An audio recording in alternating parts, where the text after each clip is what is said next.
Three, two, one, and we're on. Ladies and gentlemen, latest episode of the Unhinged podcast. I'm joined today by Mr. Tom. Hello, Mr. Tom. How's it going, buddy? You all right? And normal-ish, I would say. Normal. What does normalish mean? What do you mean? Is normalish a good thing? I It's don't know if like you 7 out of 10, probably. 7 out of 10. Fair enough. Well, that's for 2020. That's a good shout. Yeah, That's no. a good shout. I haven't met many other 7s, uh, so I'm on the higher end of the spectrum as of recently. So I'm not sure how this podcast is gonna go because it's like having two hosts on an episode. It's like having two hosts instead of uh, a host and a guest because you have a podcast of your own that you do. I do. Yes. It is a podcast built out of trying to connect with the community, I guess. And it was kind of like, hey, let's go and make a show where any of you people are vastly more talented than me, and it's become a thing. And obviously, as pro tip for all YouTubers, if your show grows, you go on hiatus for a month, which is exactly what I'm doing right now. But yeah, it's interesting. It's podcasting is a weird, as you know, it's a weird breed because sometimes you get people who are really charismatic on camera, and then we sit them down for an hour and their mind goes blank. Or so, Yeah. I mean, I've had a few interviews where they just don't want to talk about anything of any worth. Then you wonder why they Yeah. agreed to come on in the first place. Like you get some people who are just like, I had Vito on mine, but the Oh, audio did crap. you? Yeah, the audio crapped out and Oh no. it only recorded his half. Hey, he's a So he's just talking to himself for an hour. But Yeah, Via's out of his mind, man. He's a good guy, though. yeah, He's a character for sure. He doesn't. That is a man.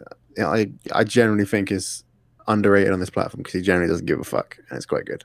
yeah, you don't Uh, really get much like that. Most people are going to bend the knee nowadays, but he is one of the people where you don't have to worry about long stretches of silence. He'll come up with something, whereas there's other people where you feel like you're doing all of the heavy lifting. Like, have you ever seen the Elon Musk episode of Joe Rogan where he's just super stiff and he's constantly trying to come up with talking points to keep the conversation afloat? It's like that.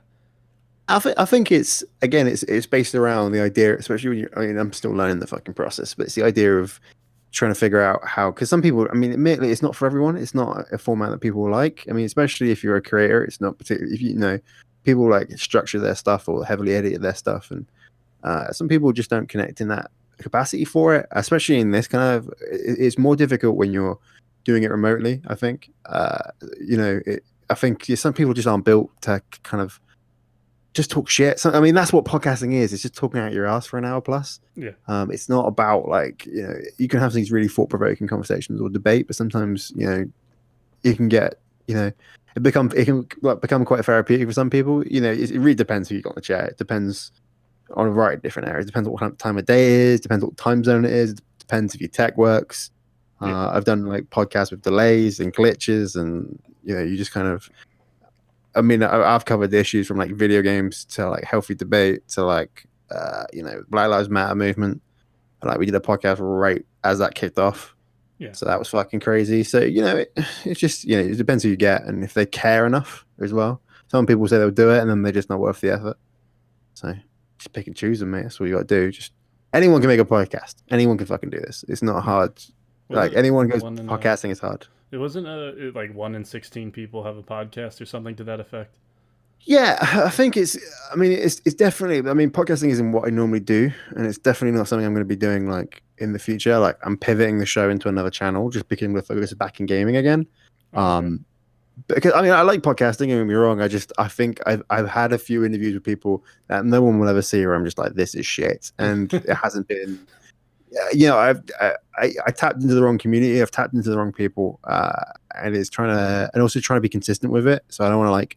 Because I'll go on record now. I've been fucking keeping you out on bait for like fucking months. Where I'm like, yeah, come on the show, man, and then I'm like, actually, I've cancelled the show because I'm dealing with life stuff or like, as cliche it is, 2020 hasn't exactly been ideal for a lot of people, and I'm very fortunate to be in the position I am. But like, trying to make video game content and funny content, and at the same time trying to do a podcast and trying to be like uplifting or try and be charismatic when I just want to be in bed and not, just shit going on in my life. I'm just like, I don't care enough, and I don't want to put something out that's like second second best. So I think it was more along the lines of like, let's go away. I'm coming back in September with like a fresh. Yeah, I have an edited video I'm working on. Yeah, it's tough, man. Yeah, did you see that tweet where those the guy was tweeting about those astronauts that went into space? He's like, ah, you left Earth. Good choice. I'm like, yep, pretty much. Good plan. I think Good plan. I think this is the only year where several random explosions can happen throughout the globe, and people forget about it in 2 weeks.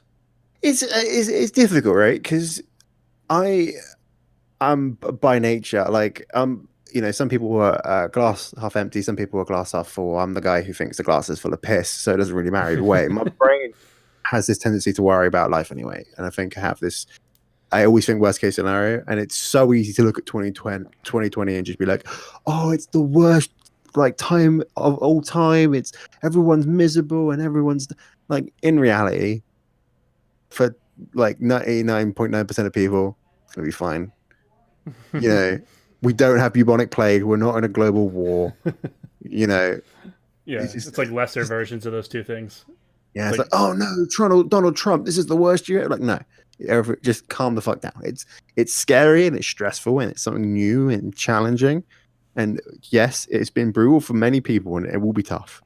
But it's not the worst year on yeah, record. That's a crazy thing to say out loud. That's a mad thing for people to say. That always makes my brain hurt when they're like, "Oh, this is the worst year on record." I'm like, I can yeah. throw a rock and hit a year. That's worse for some people. I think the main year I wouldn't want to live in, like just in that comes to mind, is just living during the Cuban Missile Crisis and thinking that uh thinking that everything could end soon. Yeah, I mean, I think some people have that perception now. I guess I think Yeah, it's just I nukes think we're just so nukes in general is scary though, like not just Cuban yeah. missiles. I think that's the point, though, isn't it? It's this kind of like everyone's got a loaded gun and sticking each other's heads, but no one. Yeah. But I think, well, luckily everyone's not got the bottle to do it because everyone goes, "This is really fucking dumb that we're doing this, isn't it?" So I think everyone had the idea, and everyone collectively went, "Oh, this is a really bad idea." If someone pushes the button, um, We all have this bad idea that's so powerful, and hopefully no one executes the bad idea. so like I've decided to just take a step back in 2020 and just be like, I'm just going to focus on making YouTube stuff in September, and I'm just going to go into content Yeah, making, and I got a degree in like film and television, so I might as well put it to good use. And that's good. I mean, I like I'm the just presentation of the podcast. I like the thumbnail. I like the. I don't know who you got to shout Tom in the beginning. For the oh no, intro. that was yeah. I've got like a band. I had like a band I commissioned. Shit, like I've got two Mr.Tom songs, and they're both cringy as hell, and they're lovely. And I love them to death. I've got one from I can't remember their names right off the top of my bat. I commissioned them both. I think it was on Fiverr like 2 years ago, and I got a rap one, and it was a oh, guy who oh who guy God. within like 48 hours. No, it's like he was like an actual genuine artist. He was like an R&B artist. He's done like actual work before, so he did Mm. a really decent piece. Again, I literally sent him like 20 quid over the internet and went, hey, could you make a video, could you make a rap song about a Let's Play channel? Could you do that for me? He's like, yeah, man. And then I found this Scar band and they did the same thing. So I got two separate songs. And I got one for the show and one for the other one, and then that Mr. Tom is just kind of perfect. But again, it's super corny American Scar bandy, and I quite like it. Like every YouTube video I do, I just have the derp sound, like a weird monotone derp at the start, because I hate big long intros on shit. So I'm just Hmm. like, let's just like, make it short as humanly possible. All my artwork's done by a really talented bloke called Oscar, who's like a family friend of mine who I've known for years, and Oh, he's cool. super talented. And again, once again, pro tip: if you want to be a YouTuber, just exploit talented people around you. If you have money, if you have the money to pay those talented people. Give them money, and eventually they'll help you out. And I basically, yeah, exactly. I had the money to pay him. I just annoyed the shit out of him, and I gave him, and then he gave me I gave him like a plan and setup of the hidden thumbnails, and that makes all the thumbnails pop. So that's fucking ideal. And then the font, it's like a baseball style font. So that's how. Again, Mr. Tom is just my name. Tom is just literally my name, and I put the word Mister in front of it because I'm original as fuck. And Hmm. then that was that. And then Well, not being annoying is goes a very long way, and I think oh, I'm annoying. I just hide it better than most people. But I think when you speak to me more yeah. than 20 minutes, you realize, oh, this guy's a cunt. Oh, this guy's the fucking worst. But I think the accent helps. I think being British for some reason, like people are like, oh, having accent's really great. I was like, is it? Yeah, it is. Weird. It is. I think so. Um, but yeah, it's cool. I think like I said, I took a break this year, like basically this year. I took a break, kind of like March time, and I was like posting I started doing the podcast and I started doing a couple episodes, and then I just mentally checked out, and I was like, I'm just gonna take a step back, and we're gonna just rebuild everything from the ground up again. I'm gonna, I've got a manager now. We're gonna like put some stuff together. We're friends, investing some money into the strategy of building the channel forward, and we're gonna try and grow Oh, that's some coming in big stuff. 2021. Yeah, I mean, it's not, again. I'm not like investing. I'm very fortunate. I have a job. I have a 9 to 5, so I'm obviously putting my time into that, and I'm Mhm. very fortunate to be in a position where I have money coming in and I'm saving and have the ability to do that. And then also I've got this channel. I'm not doing a lot with it. And again, there's not a lot going on because of 2020. So my brain's like, if I want to be creative, that's the outlet. So that's kind of the purpose. But again, I know you have to speculate to accumulate. And I'm willing to invest money in people and a team around me to build something decent. So we'll see. It's fucking early doors. But yeah, it should be a laugh. Something to do in it. Yeah, it is. It sounds more ambitious. It sounds more ambitious than what I had planned. You had this video where you talked to someone who was on the Mass Effect Andromeda team, or was that? Combination of it was kind of early days because like the Mass Effect stuff popped up because it was again when I was like I don't do like full let's plays now. I just yell about video games, and I realized that people very early on, if you're an idiot like such as myself and you have a funny accent, people find what you say funny, and if you say it, me, like people just connect with that, and people can find. I think anger is a very relatable thing for some people, especially in video games. So Yeah, like the Mass Effect video. I mean, Mass Effect. Have you played Andromeda? Are you much of a gamer yourself? You are, right? So yeah, I am. I'm not huge into Mass Effect or most Bioware no. things. I know you're a D&D guy as well. We'll get on that at some point as well. But like, we yeah, I mean, Mass Effect. I played Mass Effect Andromeda, and I was like, that was going to be the first game I was going to play through all the way. I was going to do a full let's play of it, and it was just shit. It was just the open. It was an aspect of just cringe, and it was like around about. It was like Gamergate era, and it was early doors of that. Yeah. And it was a combination of that, and then there was all these reports coming in. Like there was like the guy's Twitter spiel, like one of the developers just going on a bigoted rant about how terrible white people are. Oh yeah, And I then there remember was seeing like that. Yeah. Benny Sarkeesian was apparently coming in as a I got. researcher or something, and it was like I was cross about it, and I just basically took a video and ranted about it, and it popped, and everyone was like, "I agree," and I had different people from all over the place talking about it, and yeah, when I got kicked out of a server for saying that guy was racist, which I which I think is funny. But it's just I envy people who don't keep up with video game news as much because they must feel a lot less baggage.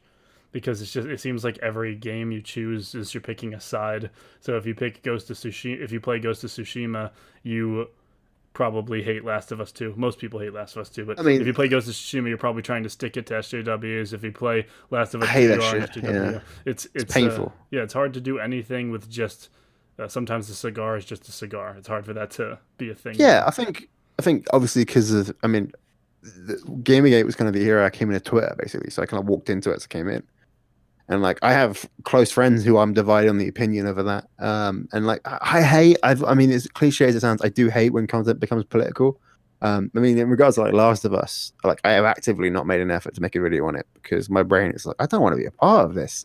I don't want to give this game any space or oxygen. Like I don't like the game itself is fine. It's a safe game. It's a game that like on paper shouldn't have any reason to fail.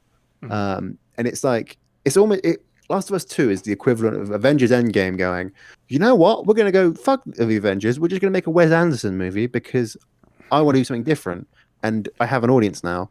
So that's exactly Last of Us had an audience that the audience wanted to see and the stuff that they wanted to do.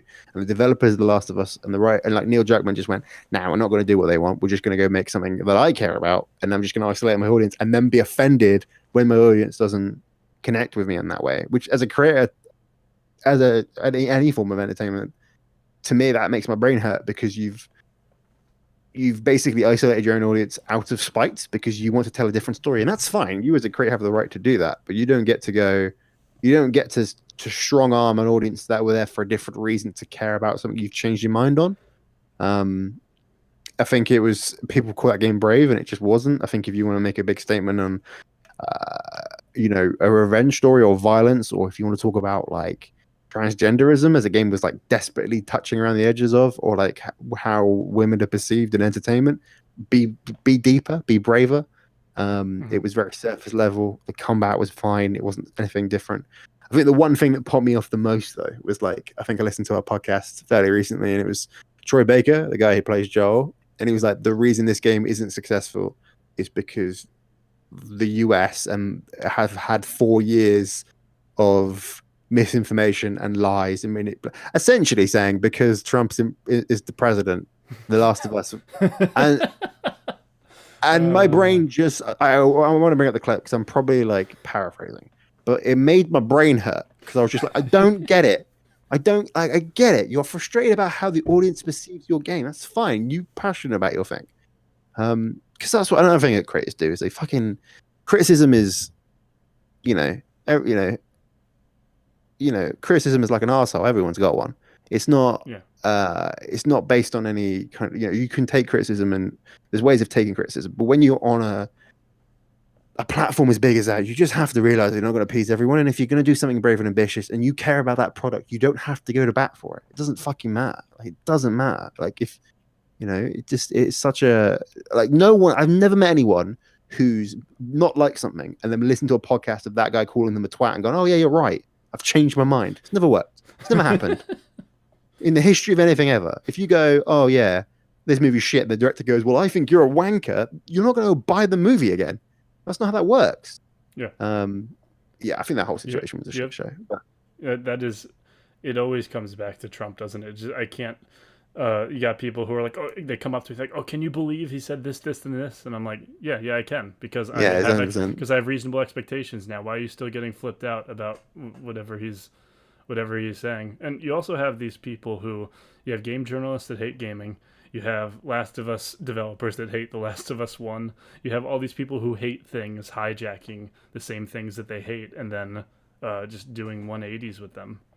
It's like this. It's what bothers me is when a journalist will criticize Naughty Dog for crunch and will share stories. I don't know if you had the story about how one of their they were basically working on a building site at one point and they nearly had a severe injury because they were working so late at the office. A bunch of builders were working on the office and they dropped something from a high rafter because they were being slightly careless because they just assumed no one was working at that time hour. That's the level that these Naughty Dog developers were on.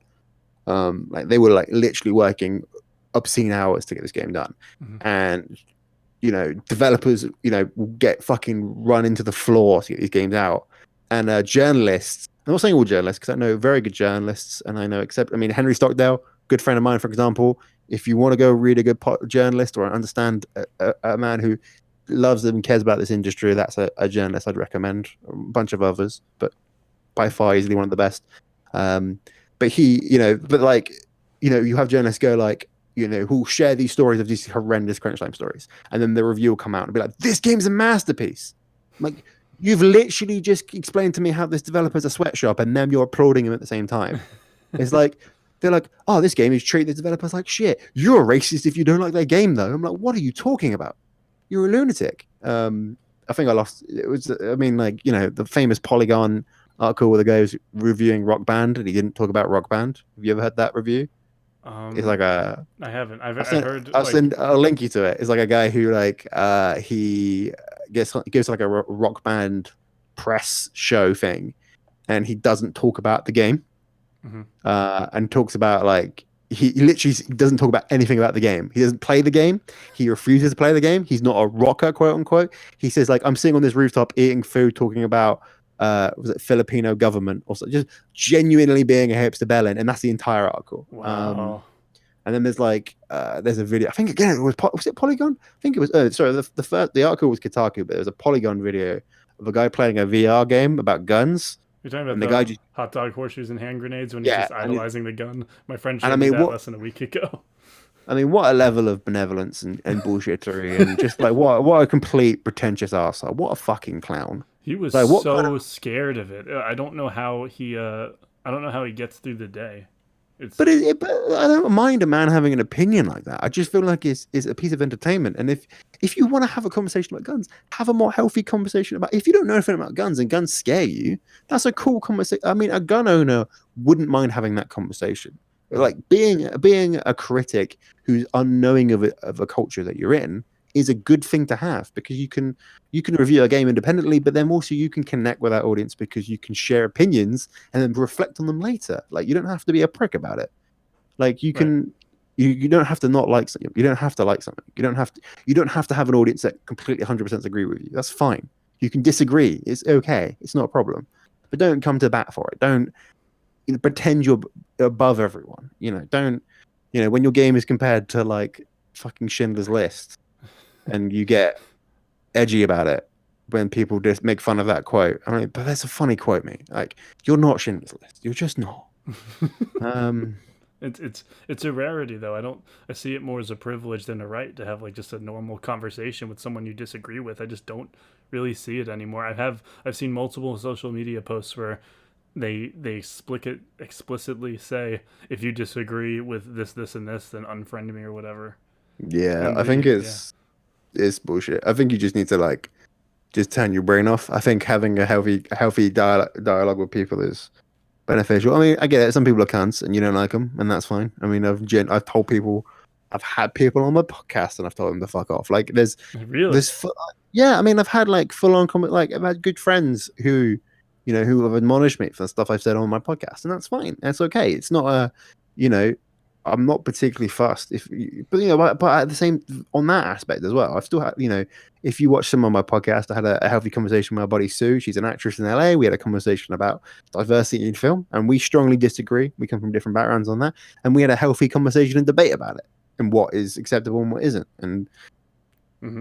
I love her to death, and she's brilliant. And like again, we completely different on that viewpoint, and we had a really healthy conversation about it. And it was one of my favorite podcasts to do. I think people are just. I think people love combat too. People love fighting each other. People do. Everyone gets off on it. You get caught up with being a bigot on Twitter. It's like the best thing ever. You just want to go. I wear it like a hat. It's brilliant when you get called a twat or like. My favorite thing is picking fights with like female Twitch streamers. That seems to be That's just my easy. bread. That's low hanging fruit though. Oh, bro, dude, seriously, every single Twitter fight I've ever had in the last year has been. I can picture it now. It's a woman who wears like Twitch clothes, like a weird cult, and has like a hair color that's like fluorescent orange or purple or green, and they play solely Sims, and they play 8 hours of Sims every day, and they think they're a gamer, quote unquote, and and then they'll be like talking about Sims one point, and then they'll go on this huge like allegory on like Black Lives Matter, and they expect me to care. And then when I make fun of them for being fucking pretentious assholes, I'm a dickhead. Or like, Yeah. one thing, well, is when people tweet about their mental health. Oh That's my like god. I like, listen, I'm a huge advocate for mental health, especially in men, young men. I don't think men talk about it enough. I don't talk about it personally. It's something that's affected me. Hmm. I have role models and friends in my life who deal with those sort of issues. And, it's a fucking terrifying concept to even consider talking about publicly. Especially in young men, it's very difficult. But when you rationalize your bullshit in 240 characters and expect me to care, fuck off. Like genuinely, if you're a Twitch streamer and you're doing it for clickbait, you're a bell end. You're a bell end. There's no middle ground for it. You're an asshole, in my opinion. Well, I don't Um, understand. Like I don't understand. I guess I don't understand the word autism being put in a lot of bios because I don't understand. Like I get like if that's part of you, okay, but I don't. If I had it, maybe I have it. If I no, had, I I wouldn't know, put it. I know people who are on the spectrum who don't share it, or like, or who will behave in a manner, and they'll be like, actually, it's probably because of this. That's why I'm like, that's cool. I get sometimes it's a good context to have in some aspects when you can because some people just don't have a filter or some Yeah.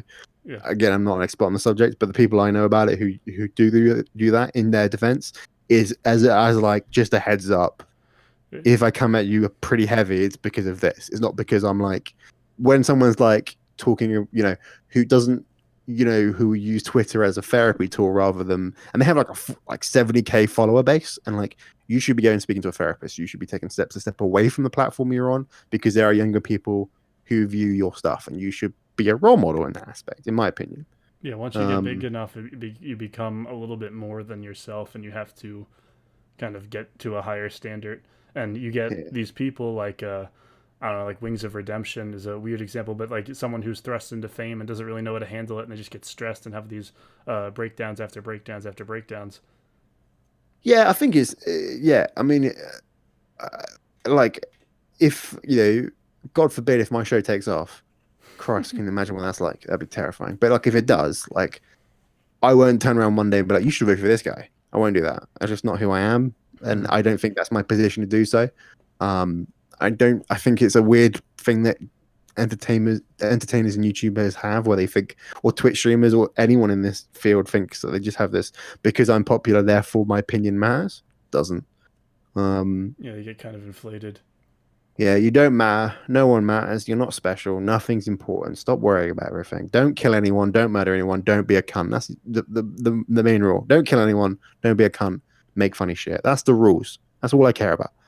Yeah, I could Um, understand someone with a large platform thanking the, like, the doctors during the pandemic or something. yeah, that's different. That's a different aspect. That's when applauding medical professionals for being decent is the least you can do. You sharing your opinion on face masks is a completely irrelevant subject.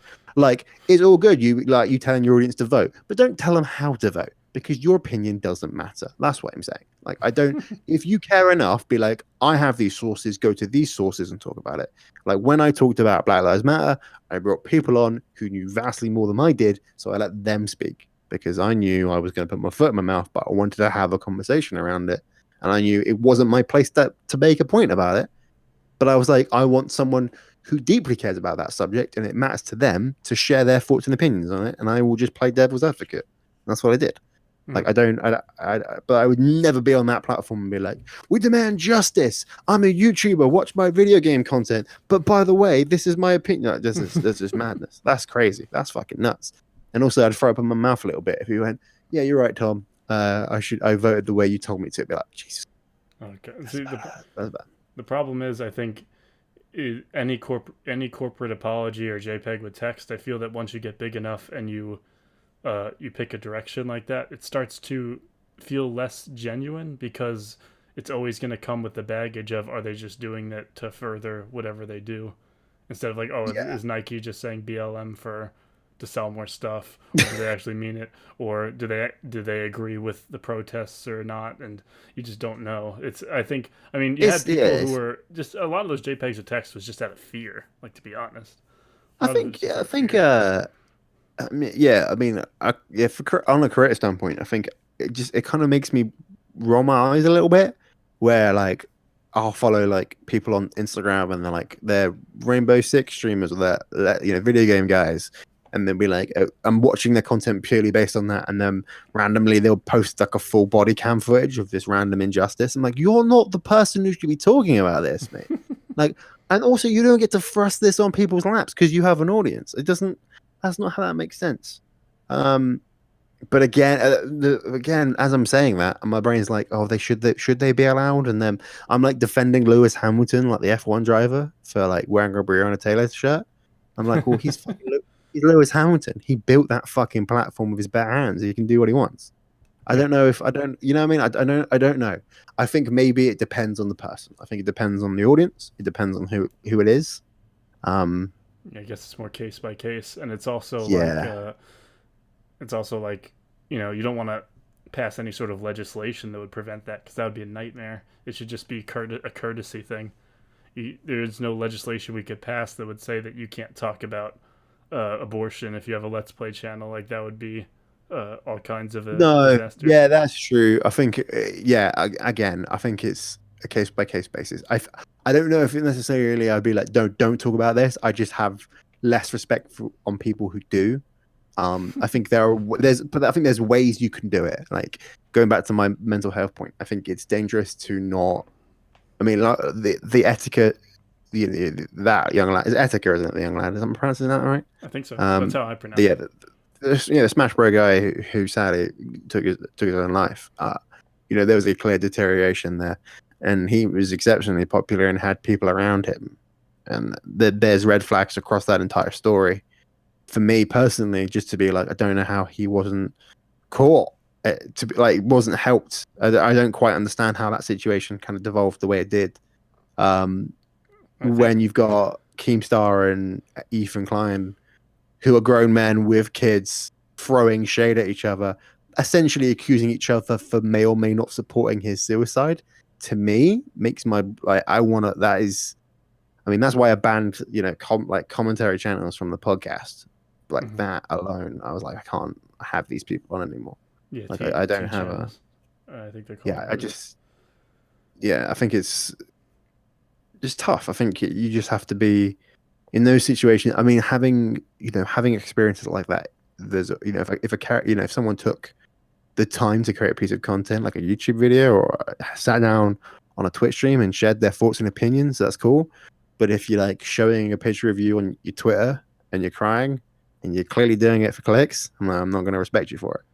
Yeah, it should But if you be can open up about like, I'm taking meds for this, I'm like, you're a fucking hero, man. You've shown the courage to do that. I think there's a huge caliber in a person who can admit fault or can admit a failure in that aspect and can take the courage to be like, I need help. I think that is a level of bravery to which a lot of people don't respect. And I think a lot of people need to realize that that moment for many is an incredible achievement and it should be applauded. But exactly. you know, And I also think should we have a separate should there be like a separate team of therapists for helping people who have a large social platform I and think it'll come, mate. I think it'll come over time. I think definitely in this decade at least, there's been aspects of that. yeah, I can't imagine, because when you're you know, online, you don't have to wait, you don't have to take turns talking. Everybody can put up their 240 awful characters uh, at the same time and flood you. Not even wait, not hear your tone of voice, misinterpret what you say, and send that to tons of other people. It's a ton of stuff that I can just think but happen. I think it's different though because I think you can yeah, I think again it depends. I think it depends on who you are and the people around you. Mhm. But I think a lot of that can be stemmed by just walking away. I think like you know some of the controversies we've seen in the past couple of years, like that's been a phenomenal strategy where guys have just taken a step back, come back in 6 months. I mean, look at Logan Paul's career. I mean, the man was dead and buried, and now he made 40 million this year. You know what I mean? Like, it doesn't fucking matter. Like, I think if you, yeah, I think life can get tough anyway. I think when you see so many people rag on you. I mean, some people it gets too much, but I think some people just embrace it. And this shit isn't from no one who's gonna do now. I know that sounds really dumb, but like Twitter's a fucking open window. Just close the fucking window, put your phone down, and walk away from. I mean, that's what you'll probably get. Like when you boil it down, these like no one would say any of this shit to your face because you'd punch them in the face. Like it wouldn't happen. Like you just know it wouldn't. Um, yeah, I think we'll see it. I think we'll see more of it. Or like mental health in general. Thankfully, in 2020, especially, I think people are championing its need and necessity, and I think society's coming around to the fact that this is obviously like anything in the human body in terms of like fitness or or like education, like mental health is another aspect. You just need to attune and adjust accordingly. Is there a light at the end of the tunnel for this? Is this canceling shit going away? No, Is there hope? no. No. It depends, man. It depends what you define as cancel. Like, yeah, yes and no. I think it's difficult to say. I think it's very much a concept of its time. I think it's because we live in a politically charged era. I don't think, I don't think because there's a lot of people who don't believe cancel culture even exists. And I'm on the fence with it. I think I've seen it firsthand. I mean, like we talked about Vito earlier. I literally had him on the show, and whilst he was on the show, he was accused of sexual harassment. Um, Hmm. and like I'll talk about it because he won't because he literally doesn't want to cause any drama. But like, there's a video on it. I mean, he's talked about it on his Twitter before. Like, he went to an event. He made a video about it. He got paired up with a bunch of other creators. He asked for their footage. They got weird about him because of who he is. Ooh. And then they basically passive aggressively accused him of being a harasser and like He asked for their footage. That's creepy. Yeah, and he basically one of them accused him of sexualizing her in his video, and then when you watch the video, the reference she uses is like it's completely not. It's in any aspect not. And I'm just like that's a genuine like, act of manipulation because you're just telling your audience that he did this rather than provide any proof. Because if you had a clip of him doing that, you just post a clip. They're both being weird. He's asking for footage, and Like a lunatic, I and the know, what a footage monster. and the footage shouldn't even matter. So he actually just kind of dug himself a little bit of a hole there. He shouldn't have asked for it. It should have been Well, inconsequential. well, no. He went to an event. He went to like a movie event with them, and like he was at an event and he got paired with them, and then he was like, if you got some, he had like he needed some footage of the final part of the event, and Oh, they're other content creators, and then okay, I interpret that. Okay. whilst he asked for that publicly, they turned around and then tried to admonish his character.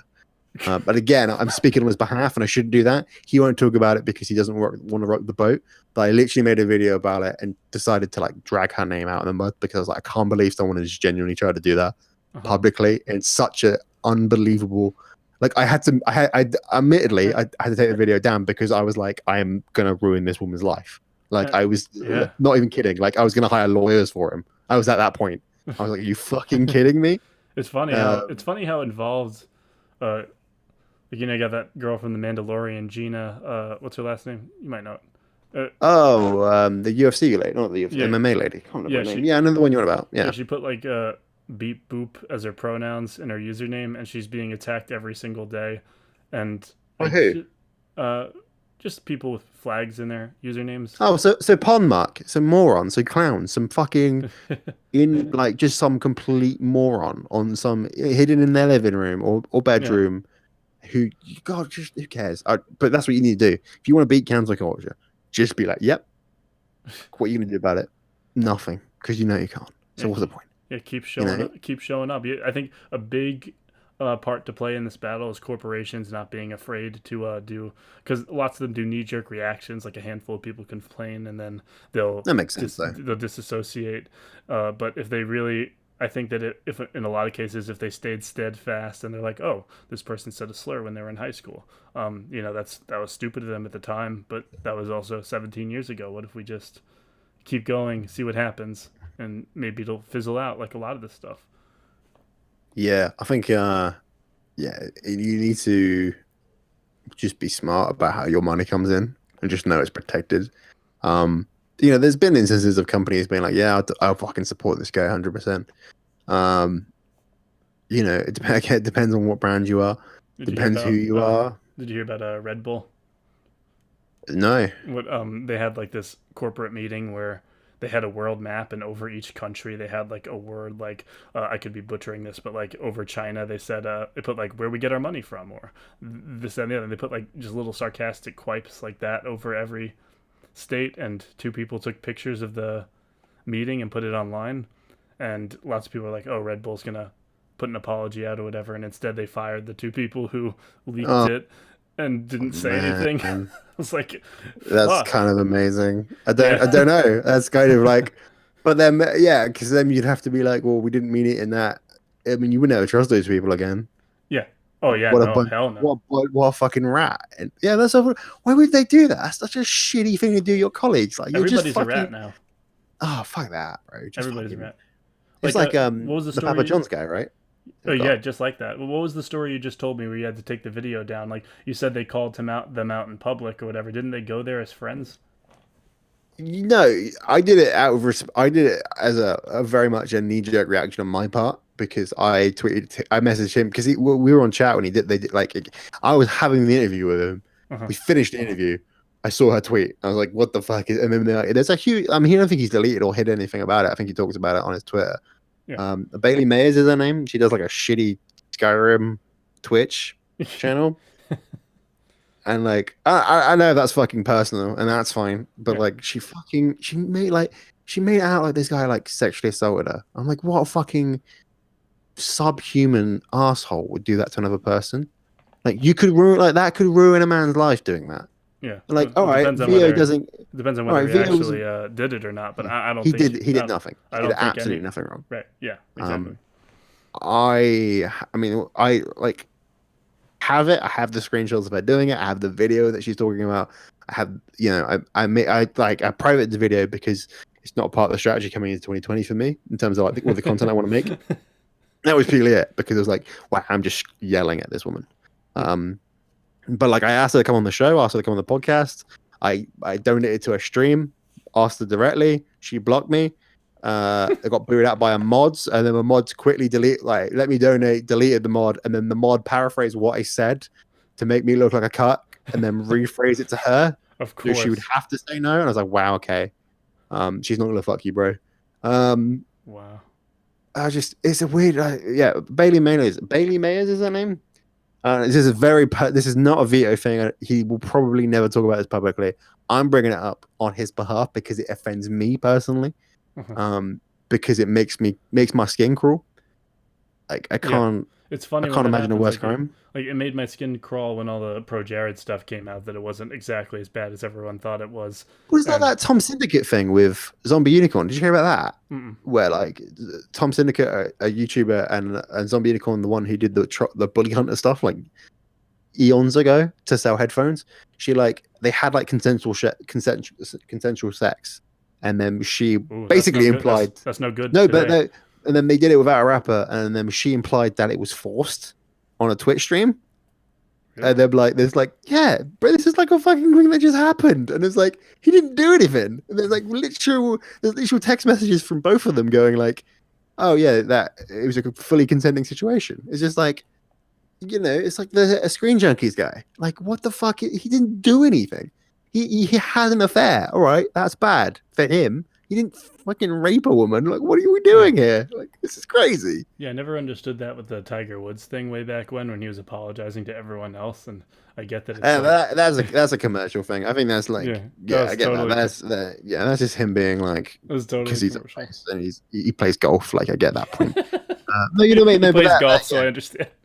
he apologized for being a shithead. That's fine. I mean, like, don't accusing someone of a crime is a different beast. It's a different. I mean, that is a place where I can't. That's why I can never get. That's why I can never get my head around the Me Too stuff. And like, I've had people like I had good friends like drum this into my head. I can't get it. I can't just be like, yeah, that guy did it because you told me. That's crazy. That's a crazy thing to say. You can't sit on something like that for 6 years and then tweet about it and expect me to go, yeah, that's true. Like, I can't do that. That's crazy because that's happened before. Like, people have lied before. I want these people who are constantly like bringing up stuff from 7 years ago that is like half true. I want the people who sat on that for 7 years to be held accountable as well. Where they're like, I was the ally who was with her the whole time. Like, are you really? Because you sat on it for 7 years before you said anything. Me Too as a quote, just basically, Me Too as a statement, basically means that I'm complacent, I'm compliant, I tolerated this. That's what that sounds like to me personally. That's a shitty. I'm gonna get raked over the coals for that, but like that'll come back and bite me in the ass. But it's just how I feel. Like I can't figure that out when you go, you need to take my word over his. And I'm like, there's nothing that proves to me that this guy is the way you're saying he is. I'm not just going to agree with you because you have nothing to prove otherwise. I can't do that. Yeah. That's not who I am. That's not what I'm about. It's a very tenuous situation. It's like, if I had a daughter and she was telling me some of this stuff, I would not immediately assume she's lying or anything like that. I would be like, believing what she's saying. And I mean, I guess it would depend on the person, but my first instinct wouldn't want to be to think it's not true. But at the same time, it's impossible to have that and innocent until proven guilty coexist at the same time. Yeah, it's tough. It's tough, man. But I can't rake someone over the coals. You can't hold on to something for a decade and then pull that out of the coals. You can't have, when there's evidence that says on the contrary, you can't turn around and say this happened. Like the Andy Signor stuff, for example, I can't. That stuff was crazy. But even in this aspect, the stuff with the video thing, it never got to that level. It's just when she basically implied that he was sexualizing her in a video when it just didn't happen. It didn't. And like, you've done that because you're trying to make it look like he's a creep. That's because because in reality, let's just be honest, you met him and you didn't like him. Whatever, that's fine. He's asked for footage. You don't want to give him footage because you don't want to be seen or known around him. Just admit that. Don't pretend like he's a monster to make you feel better about being a dickhead. That's not, Right. in my opinion. It's fine to not like someone. You actually don't have Exactly. to attach a false Exactly. crime to it.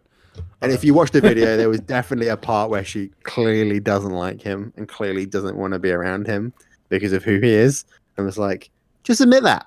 Just, but then don't be a fucking coward. And then when I ask you to come on the show, bottle it. That's fine. And the Bailey Mays is pussy, but that's fine. That's fuck her though. Good luck with your good luck reading your goosebumps on your channel and your Scary and Twitch streams in 2020, bro. Best of luck with that. They read Goosebumps on their channel? She does, yeah. I should stop calling her out by name, but she did accuse someone of a sexual crime, so fuck her. So I'm gonna throw her under the bus for these Goosebumps. Just, are they the choose your own adventure Goosebumps? I don't fucking know. I didn't read. I just I opened a channel and went, fucking really? All right, cool. This is the world we live in now. Great. Oh, he's sexually harassing you. Oh, there's footage. Oh no, there isn't. You just made that bit up, put it on Twitter, thinking it's okay. Cool. I'm just gonna point them out and just remind everyone every time your name comes up in conversation that you try to ruin a man's career based on sexual crime. Oh yeah, no, I have so much less. I have again, I'm kind of the same thing where it's like, I'm not a fan of throwing people under the bus and stuff, but the instant you make accusations that are 100% untrue, a lot of it becomes fair game in my opinion. It's just I just get so frustrated. Again, the worst part? He cares less than I do. He just didn't want to. He didn't want to row the boat. Yeah, and that's something that's happened to me multiple times where like people gets involved in a false accusation situation, and I'm more angry than the person involved is. So I'm just like, I just need to settle down. I think I can talk about it because he let me make the. He did might be making the. He shared the video out when I made it, so I don't think it's too bad when I talk about it publicly. If he let me make the video, I don't think he ever mind me talking about it again.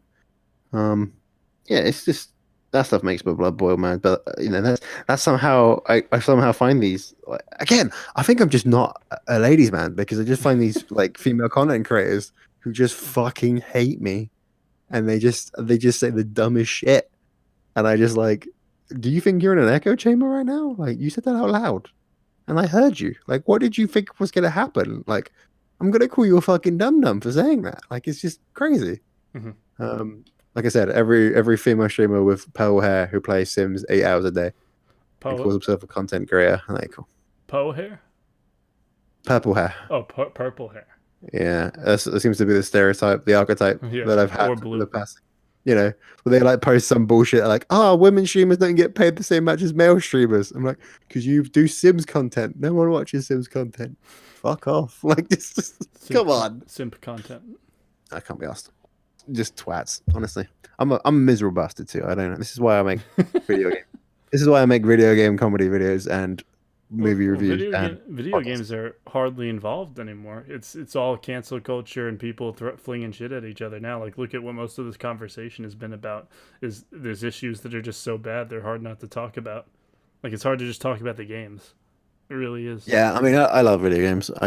But every time someone tries to do that with me, I just kind of sandbag the conversation normally, and I'm just like, I'm just gonna like. Vito came up with the best quote on my show where he was just like, you want to bring it to that level? I'm gonna drive this fucking plane into the mountain. Like, let's just fucking do it. Like, we're gonna get to that point. I don't care. Like, if you're gonna, I don't care if you call me a racist or a bigot. I just shut the fuck up. I don't care enough. I'd never, be homophobic towards anyone. I'd never question anyone in their life choices. I certainly wouldn't be racist or a bigot. I certainly wouldn't, be offensive or cause harm to someone of the fairer sex. I would never do anything like that. And anyone who does do that is unspeakable. But I'm not going to let you be a cuck. I just don't care enough. Like, if you're going to virtue signal to me, like, shut the fuck up. You play video games. You're not going to tell me about the plights of the world just because people watch you play Fortnite. Fuck off. Can you imagine, like, to step in. all the racists that have converted to non-racism from seeing Twitch streamers say that at the beginning of their streams? Yeah, there's some KKK member like put the Twinkie torch down right now. It's like, well, Pokemon said that there's Black Lives Matter, so I'm fucking sold. Like, I can't. I'm a tier 3 simp and a racist, so I gotta pick one. Yeah, that's just too much power for one man to wield. Is you can't be both of those things. can't be a simp and Honestly, a mate. Yeah. racist. So I'm just sticking to video games. I'm gonna make stupid, sarcastic videos about video games in a I th- jaded, bitter manner and swear a lot. I think Because no matter what happens, I will always have somewhat of a backlog. No matter what, you got 3D All Stars coming out. I wanted to play Re Reckoning. This it's just all sorts of my how do friend. how do people think you can? We have time for this shit. I don't get how. Like I'm looking at September, November. Like how the fuck is you know, like you know. I got like I say, I got Barrier. I'm still playing Ghost of Tsushima. Like I borrowed a mate's copy. I'm like 6 hours in. I still haven't touched the sides of it. Like you know, So, do they let you borrow games on the PS4? oh no, I literally borrowed a mate's copy. Like I literally borrowed a disc from a mate. Like because I was like, I'm not. Yeah, That's just it. I'm surprised the disc works because yeah. On PlayStation it does. I tried to watch the Lord of the Rings trilogy with my friends over the weekend, and when I plugged in my PS4 to play the DVD, it said you have to connect to the internet and get permission to play whatever DVD it is or something. So No way. yeah, Is so that real? it says you have to get the software first or something. So I was like, and I Oh, dusted off my PS3, which I haven't used in years, and I hooked it up, and it was instantly playing the trilogy. I was playing I had the most dusty ass PS3 controller going through the DVD menus for that, and I'm just like, man, this is such a dying breed. it's updates, isn't it? It's updates like a motherfucker. That's what Yeah, I get. Like, especially I've got an Xbox and a PlayStation, and I try and use my Xbox for everything. And when I film the show, I run off the Xbox. But like every fucking day, there's an update. Like I'm trying to do a Half-Life 2 Let's Play right now, just for banter. hmm And like I had like 6 updates in like the span of 2 weeks, just updating. I'm like, fucking what? What are we updating in Half-Life 2? Like, what we did? Can't be dealing with it, mate. Like I don't know. There's this, they yeah. released an update for Diablo, an optimization update for Apple computers like a couple of Jesus years ago. Christ, it's fucking stupid. It's crazy. It's fucking crazy, mate. But like the fact that Call of Duty is like 100 gig just for Warzone is fucking nuts. It's just crazy. Everything's nonsense. Yeah. Yeah, you're right. I don't think you can be a gamer without being a bit of jaded arsehole now. I think that's why. I mean, thankfully, because of lockdown, I'm trying to get back into D&D. I'm trying to get back in that in a big way. Yeah, yeah. D&D is fun. My immediate friends I think are somewhat gatekeepy about it, but I found friends like a simple. There's a simpler one called Dungeon World, a simpler tabletop game, and Mm. I think it's a lot more free flowing. Like I'm able to just tell the story I want without bookkeeping and thinking of a million different rules and shit. I got really lucky with my group of friends because I'm a bit of an like a bit of a clown, and I got into like watching YouTubes of it. So I got into like watching like Adventure Zone and Critical Role and hmm all those guys. I was like, I need to get into D&D. So I learned. I basically bought the manual. I went to a local shop and sat and played with some strangers. Had a great time. Read the books. Read a bunch of campaigns. Sat down and wrote one, and then I got a bunch of my mates, best friends who've never played the game before. We've had a campaign running for like 6 7 months now, and like they're fucking all invested and they all love it. Um, it's just yeah, it's such a good. There's no bullshit. There's no politics. There's no drama. Yeah, It's just unlike Wizards of the making Coast, shit up. it's Talking stupid voices and yeah. they're taking orcs out. I think, aren't they? They're what? Why? Why are they doing that? Obviously great. Something about black people. They said What do you mean? Who said this? is Wizards of the Coast. I think it's they're Oh, changing some of the fuck They're off. changing some of the design about orcs, and they're also taking out like races having different abilities and races being inherently evil. Because everything you love is terrible. Everything isn't it? What would you? Ugh. What? It just can't be asked. I can't be asked. I want to be like, dude. Like the last three characters I've played are super villains. Like I literally play a German scientist. I That's got a very job. that's very I got modern yeah, day. yeah. I've literally got a German scientist who's a halfling who just commits war crimes behind the scenes. That's literally what he does. So I don't. Yeah, I don't. I can't be fucked. I can't be fucked. I can't. But again, I don't think anyone's gonna ever come to my table and be like, "No, you can't do this." So I don't care. Yeah, You do what that's you want. I know what I'm gonna do and know what I'm gonna like. But you know, but on the same aspect of that, I don't think I'd ever make someone feel uncomfortable. But I don't think I'd ever hang out with anyone who was like uncomfortable. Like if someone came to me and went, "Hey, man, you're being really racist towards orcs right now." Um, I get it. Like if I was doing like a super geopolitical race campaign, I'd get it. But I'm not. I'm playing with dragons and shit. Like yeah. I'm making my pie like like I wrote a hangover campaign where like the party wakes up. What the party wakes up in the town after a binge, and they just have to Nice. find all their shit. It's like I've That's written that awesome. down.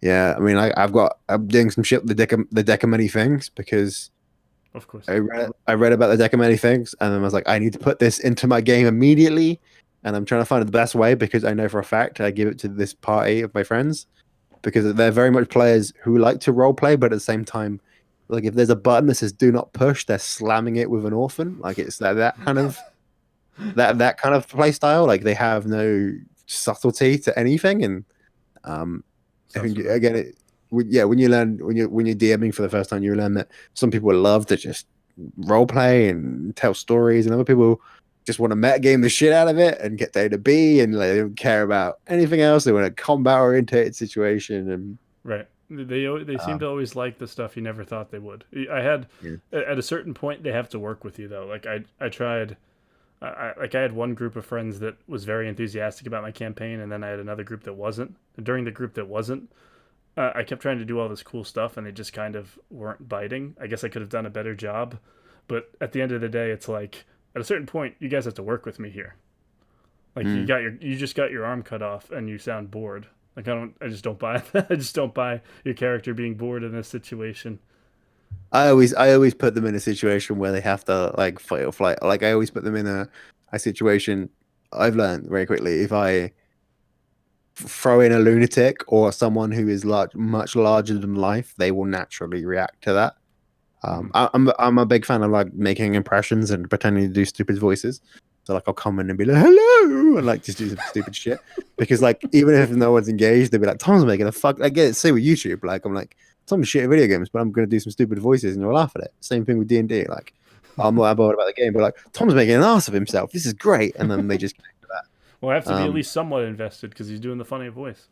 yeah, when you're like the super, when they go in and they're like, I want to buy a hat, and you're like, okay, we'll buy a hat, and then you put on a voice, and it's like, I'm Greg, the hat guy, and he's like a closet alcoholic, and everything he says, he just wants to talk about a drink. Like it just make shit up like that. They laugh at that, and then they get attached to it. There's so many characters I've made by accident that I do like off the cuff like shopkeepers and shit, and Oh then they'll be yeah, like, oh yeah, bring that guy back. I'm like, shit, I don't even know what his name was. I literally made it up because you wanted to go shopping. Like fuck. Like, yeah. oh dear. When I had Waz20 on a while ago, he was like, yeah, no, you could just they could be going to a tavern, and it's like, oh, I didn't plan the tavern, so all of a sudden I have 11 different characters that I just made up on the spot. Oh yeah, and then they become like super influential to their plot because your party have brought them into the main picture. I'm like, fuck, this guy's got nothing. I've got like, dude, I have like so many characters where I'm like, I didn't even. They just there's one I did a campaign where I made like this tribal villager, and they literally brought the tribal villager along with them. So they're in a completely different continent now, and he's just with them. And I'm like, okay, that's just happening now. That's just the thing that exists.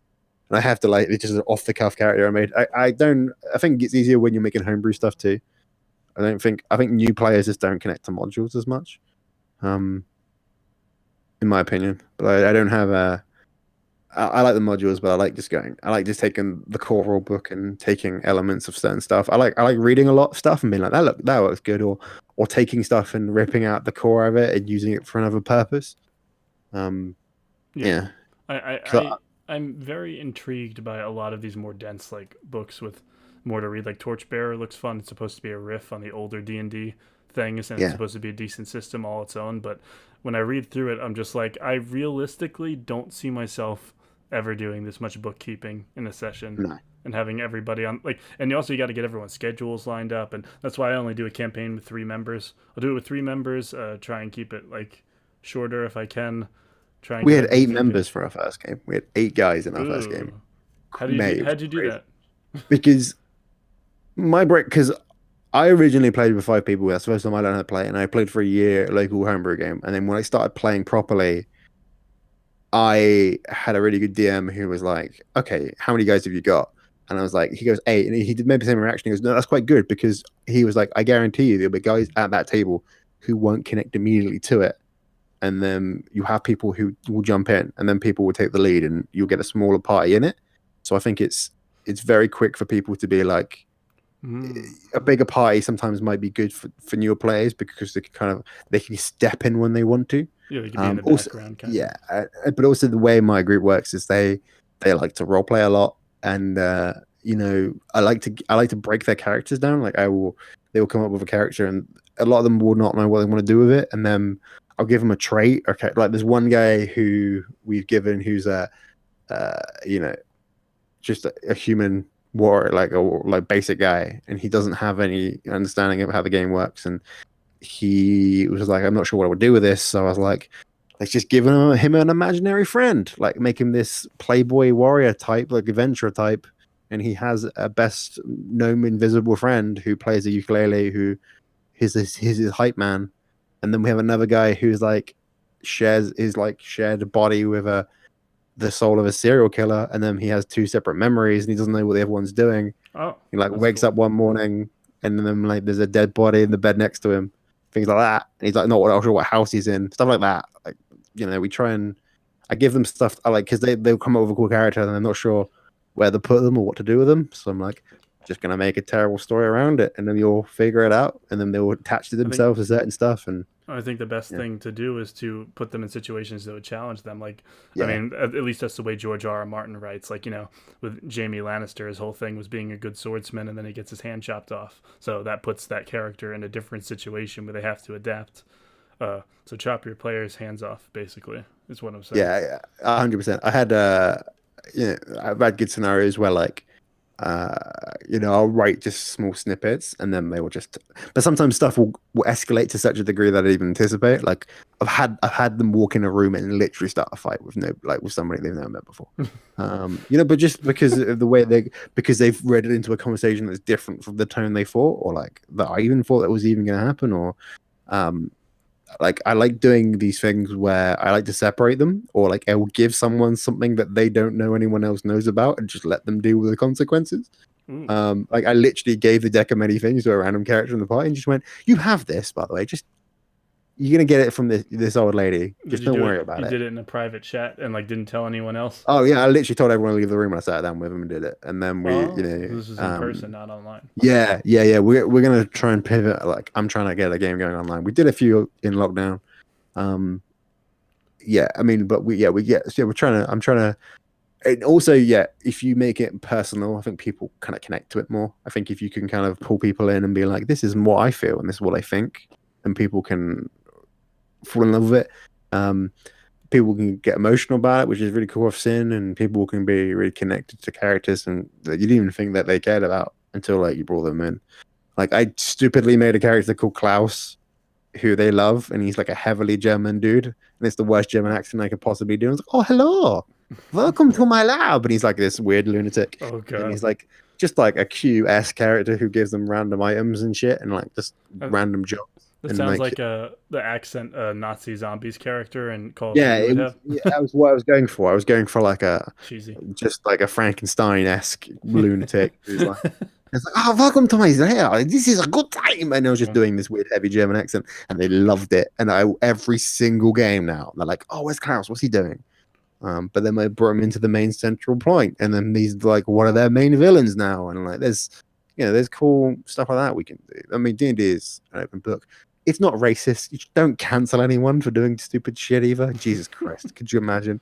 Could you imagine if someone gets like cancelled one day because their alignment changed or something? there Jesus was Christ. Adam Koebel got canceled for What uh, for? he did this joke where he was controlling a robot NPC, and like the robot like spooged oil over a character, and he described it very sexually, and that's where the episode ended. No, And it didn't. yeah, it was like And a people got free. offended by that. Yeah, he there are people who don't want to talk about him. There's all his comments are terrible, and the every he's tried to like get into two different projects afterwards, and I think both of them failed. And the corporations that were going to be involved with him put out apologies for each one. No, they didn't. That's so fucking lame. No, they didn't. For a robot joke. It was. I think it was a very detailed joke.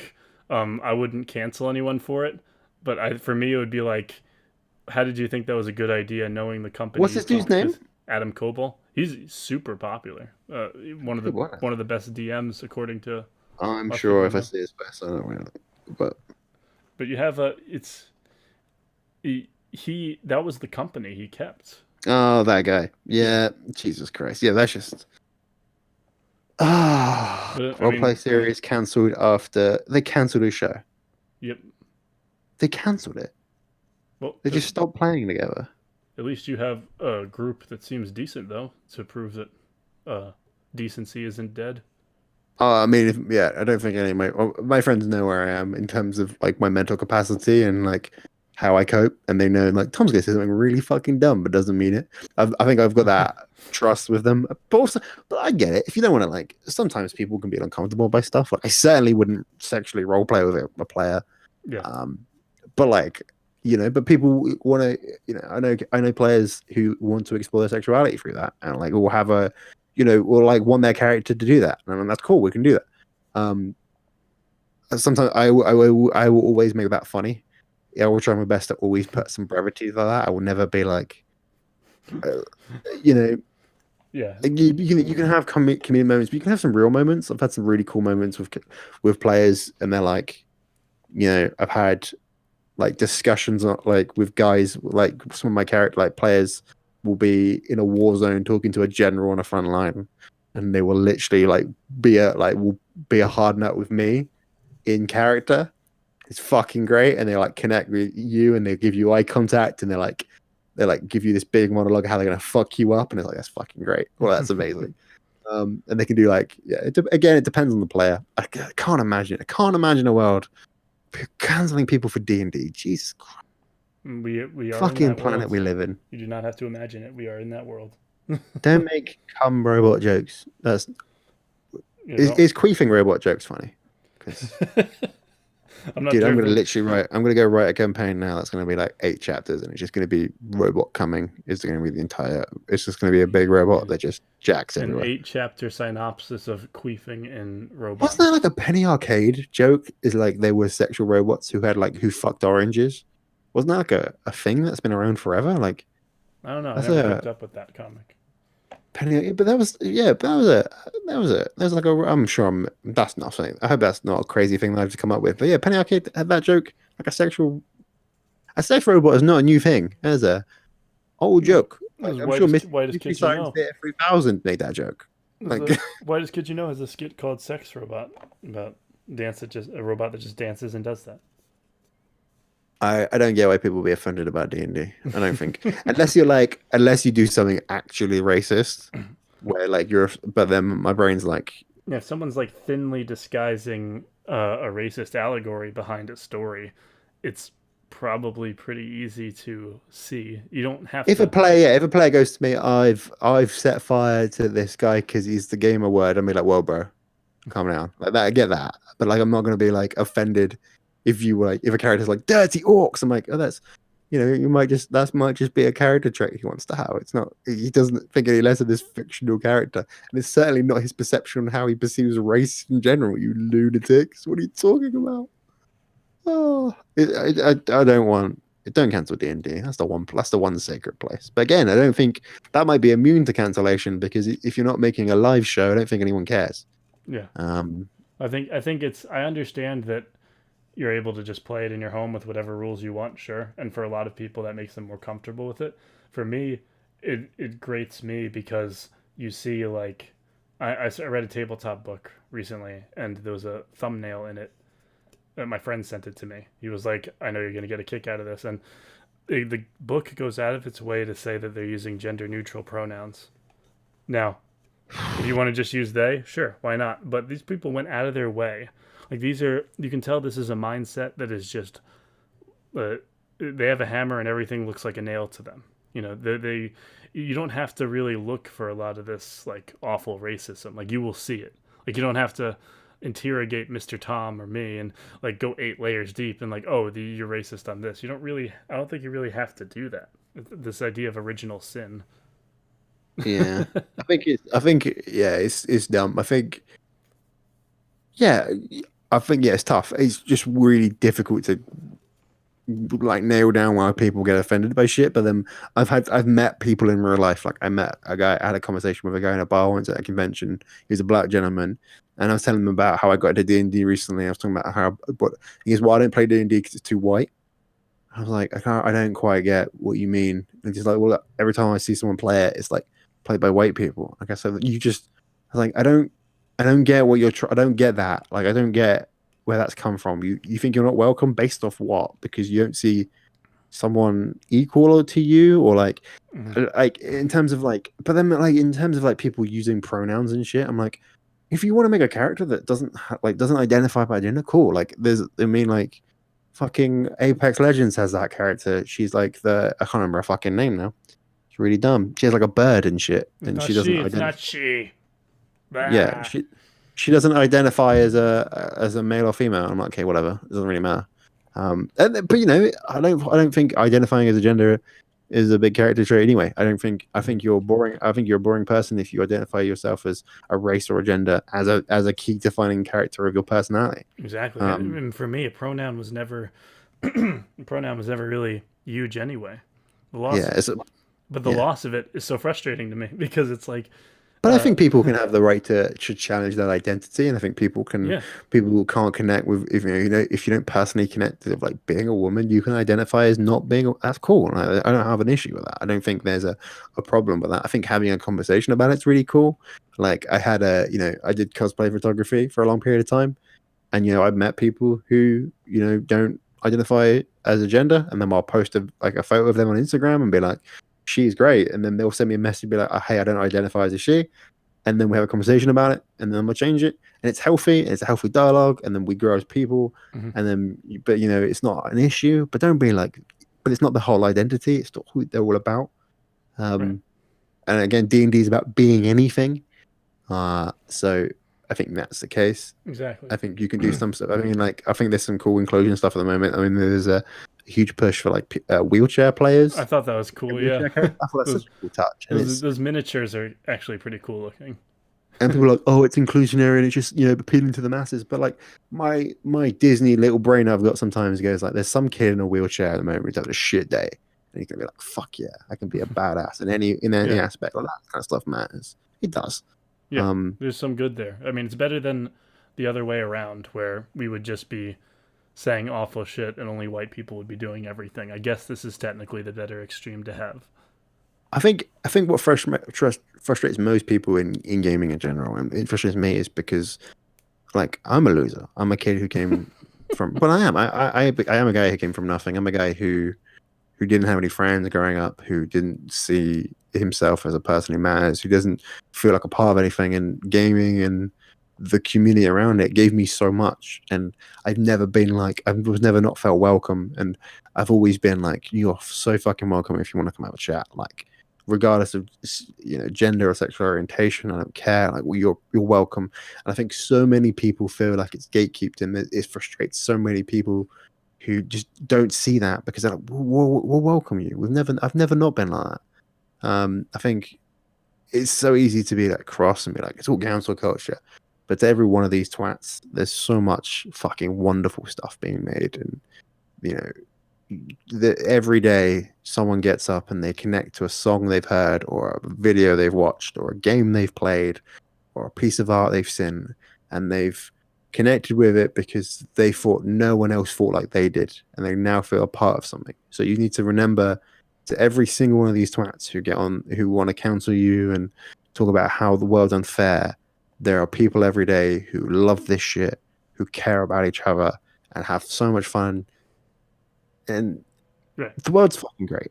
Life's too short. Play games, make fun, play D&D, kill dragons, get treasure, fuck fake bitches, have a good time. It's just the dream, man. Um, that's my opinion anyway. That's all I've. That's a pretty good metaphor for life. Yeah, I yeah, mean, just trying. it's easy to forget since like I mean, it's only a small percent of people that are really hateful. Again, it's the most tropish conversation point ever, but the vocal minority thing. Yeah, I think. Yeah, you're absolutely right. I think it's people are twats. People are dickheads every day. But to every one twat, It's millions of good people who get up and make the world a better place, and it happens every day.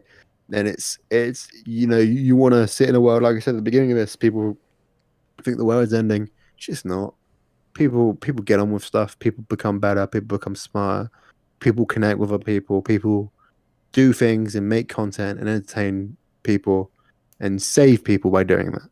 And as a creator or in any aspect, I think you should always remember that even though you have a tiny audience, you can matter to somebody, and your work is as much as you care about it. And it's especially in games, you can be anything and be anyone and do anything. And what you make and what you put into it has an effect, and it can help people. And that's what you should always remember. Well, no matter how stupid stuff gets and how many times people get like, oh man, this guy's, every time you see a twat or another twat bitching on Twitter about he said, she said, or I'm going to cancel him because he done this. In reality, they're the minority. People are, Yeah, the word's still what it takes. I mean, I'm already trying to get into like a more productive routine with making videos and stuff. I think I can add to that routine just trying to reduce my social media a bit because Smart. yeah, I think I could do that. I think I could. I'm good about drastic change. Like if I try and thrust myself into a completely different schedule, I can try and stick with it. But if I try and do small changes, I usually don't. It needs to be like a complete reboot.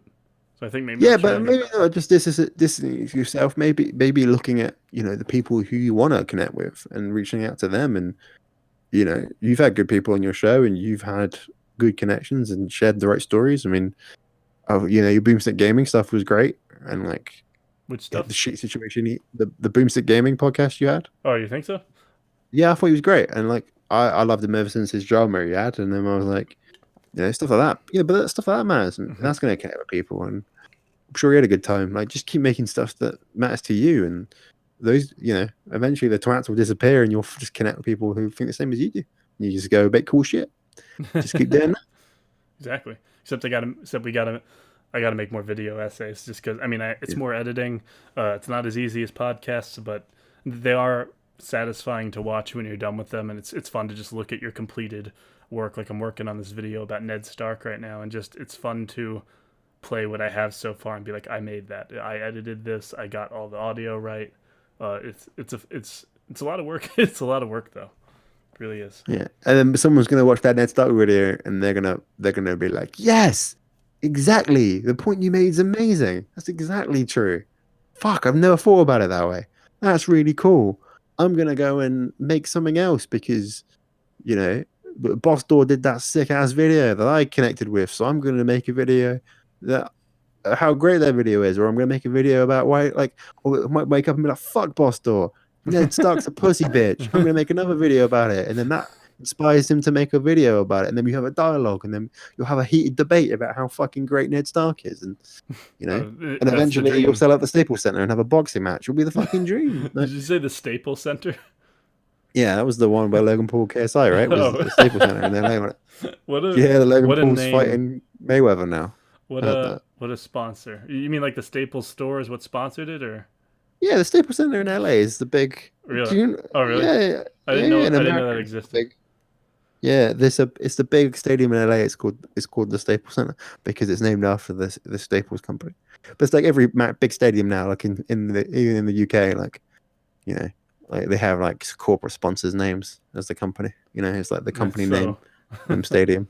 So funny. Like the Etihad Stadium, like even though it was in Manchester, it's called the Etihad because it's named after the plane company. It's like wow, how human sounding to have everything named after corporations. I don't care who I fight at the Staples Center. I don't think I could be scared. It's called the Staples Center. I don't know, man. When I get there, I'll be scared. People watching, 80,000 people, and you're wearing gloves. I'm good. I'm about to fight the strongest man in the world. God, every podcast I have finishes on a conversation about boxing. I don't know how that's even happened. Every single conversation I managed to do it. I'm really like I had it with Vio, had it with you, had it with everybody. It's crazy.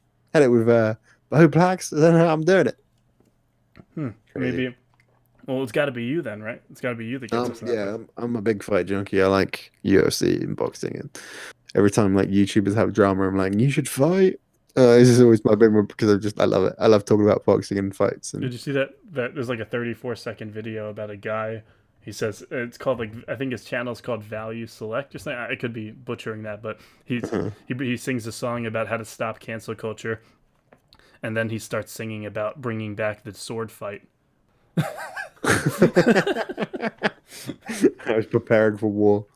That's That a, was like how people back in the day, like in oldie times, that's how they like settled scores, wasn't it? It's like, you, sir, you jest. I disagree, sir. Very well, pistols at dawn. And then they just go out and they stand like 10 feet away from each other and shoot each other with pistols. it Like doesn't fucking lunatics. it doesn't do much to prove who was right. It's just kind of for blowing off steam. Yeah. I think there was like an American guy called like Andrew Jackson who like I read about this recently. This would be a good video. This would be a good way. We'll end your podcast on dueling. Why not? Fuck it. Okay. It was like they had like a it was like an American like just after the Civil War, and these two gentlemen are having a disagreement, and this other guy had like killed like 20 guys in a duel. So this Andrew Jackson had like a plan. He's like, okay, so they had like a duel. They did 10 paces and turn around. So he let this guy shoot him in the chest, so that way that guy couldn't shoot again. So he had all the time in the world to shoot this guy with the perfect shot. And then he shot this guy in the gut, and this guy bled to death over like a series of days in like agonizing pain. But because it was like the oldie times, even though the other guy survived and you got shot in the chest, he had to like they couldn't remove the bullet because it was too dangerous to his heart. So he had like abscesses growing around his chest for like the remainder of his years. And I was like, that's the stupidest fucking strategy in the world. You're gonna let yourself get shot so the other guy can't shoot you, hoping that he doesn't kill you the first time. So you could shoot him. I was like, that is some crazy, crazy shit. And like they were arguing about dishonor.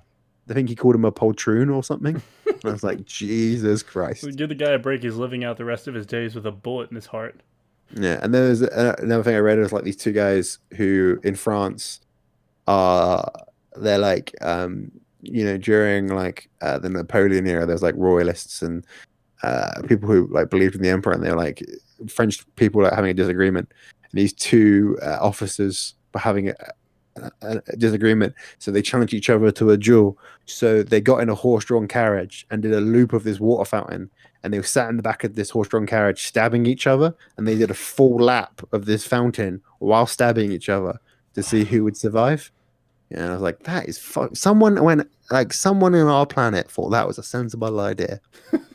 And like the history's full of that. History's full of just stuff you're like, how the fuck is this even a thing? This is crazy. It sounds like it would fit in today though. Yeah, there's a great show called What the Fuck 101.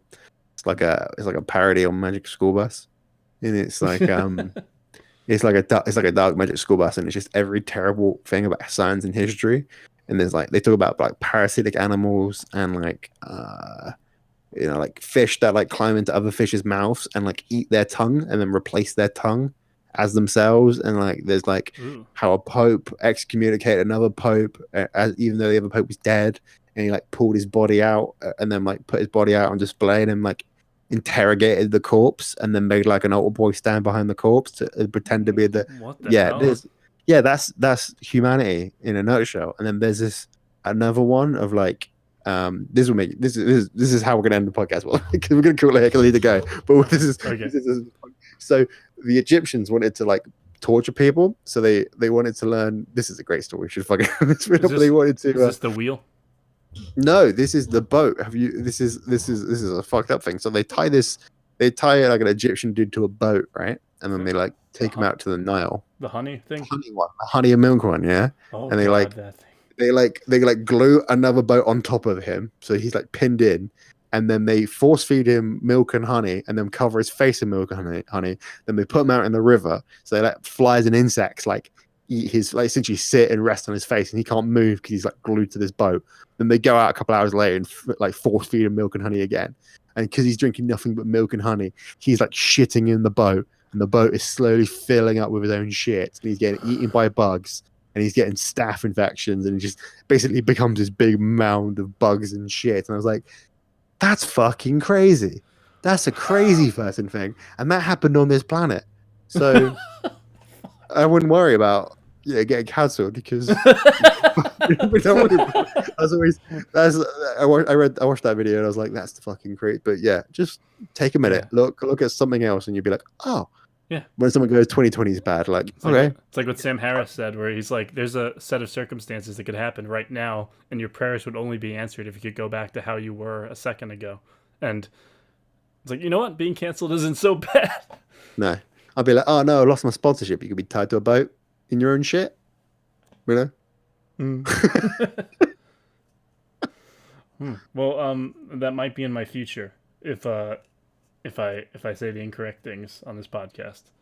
Don't get tied. Oh, I've said a lot. I don't think we've covered everything. I think we covered every taboo topic. I don't know if is there anything else you want to say that's racist. I can't think of anything.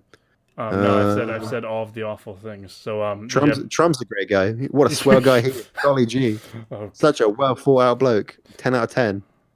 Rest in peace. Rip. Rest in peace, Mr. Tom. My non-existent career's over. Oh man, my 400 subscribers. Oh no, don't. Yeah, it's I'll be in the front seats at your apology tour, and I'll be like, no, you don't understand. He was joking. Yeah, I'm just gonna say I'm under the influence and I was coerced by boss door. It's fine. So just falling into place. It's all just a big long plan to cancel you. I'm waiting for you to. Oh. There was no better way to execute that plan. That was the before we were recording. Actually, I have to say you were talking about your cocaine binge and how you punched that whore. I mean, I don't want to out you like this. I feel like if you're going to be claiming these people. Well, I mean, I heard you said that Curious was a great movie as well. I don't want to be that guy. I mean, the ShamWow guy was able to bounce back from biting that girl's tongue, so maybe there's hope for me. Hey, what? Was that what? Yeah. Dude, I love how you were like. You spoke to like real game journalists and like game developers and like D&D enthusiasts, and then you bring me on and I'm like, hey, let's talk about like Persian shit and how everyone's a wanker. This is standard Tom. Well, probably my favorite podcast so far. I mean, it was pretty magic. It was pretty magical talking to Brad Bourne because he made the Fancy Pants Adventures, and that was like amazing. I was like, yes, he's so good. Like, I grew up on his game. Yeah, everybody knows that guy. Like everybody forgets that guy, but then everybody remembers that guy. When I bring it up, everyone's like, yeah, I played that. I was like, fuck. Dude, drop kicking a spider in that game is the most satisfying thing in the world. I was like, fuck you, spider. I managed to juggle. He's in the server. I'm not sure if he's ever active on here. He's in the server, and maybe I should try and have him on again sometime. But amazing. Yeah, no. All right, well, thanks for coming on, man. And my pleasure, man. Thank you for letting me ramble like a lunatic. I appreciate it. Yeah, just let me know whenever you want to do your show or whatever. Oh, bro, yeah, So the show as of late September will come back in full, and then the podcast will come during that week, and then you're going to be on, and we have a bunch of guest lines up. It's just getting a schedule going that makes sense. So we're getting people that can, getting a whole group that so I can do one after the other rather than just do like one and then be off for 2 weeks. I want to get like a load out. You're definitely coming on. We'll talk about cancel culture more, and we'll get in trouble more. Be great. I think we've covered more incrimination. Yeah, more incrimination. But we'll talk about you, and then I'll just stop talking, and then we'll break you apart. You've interviewed me now, and then I get to cancel you. That's how this works. Awesome. I feel like I'm just getting canceled twice, but maybe that undoes it. Either way, thanks for coming on, man. Talk to you later. Pleasure, mate. Thank you, man.